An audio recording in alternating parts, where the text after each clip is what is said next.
Hi everyone, this is a train crash in New York that came up on the BBC World News, and what it's saying that the New York train crash site doesn't look real. And apparently they said 4 people have died and dozen has been injured, but the BBC is claiming that the site doesn't look real. So I'm just gonna play this video what they have on board at the moment and see what everyone else thinks. You walk down, there are countless FDNY, trucks, officials.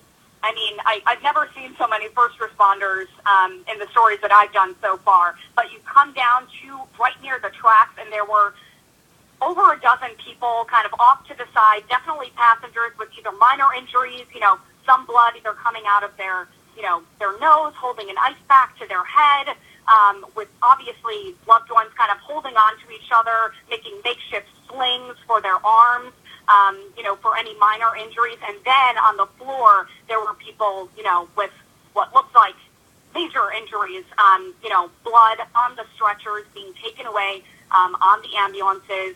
So lots of unbelievable sights.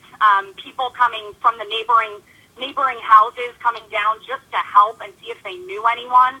Lots of people worried, obviously, about people that they knew on the train. The fire officials are now kind of they're on top of the train cars that are flipped over onto their side.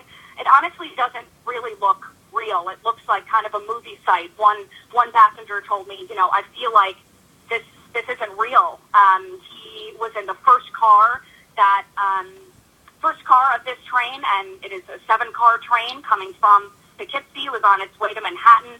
He has taken this train, he says, 3 to 4 times a week, or every day to kind of go to and from work, to and from New York City and Manhattan. And he says he thinks the train was going way too fast. I spoke to multiple other passengers who also think the train was going incredibly fast.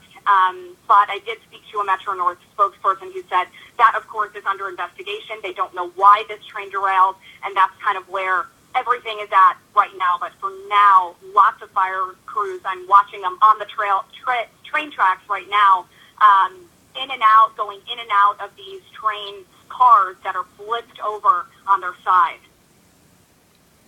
It's very sad things that are happening in the news at the moment, as we're aware of. Also, yesterday, Paul Walker had died in a car crash. So, I pray for all these people and their family and what they're going through, and may the Lord bless their soul.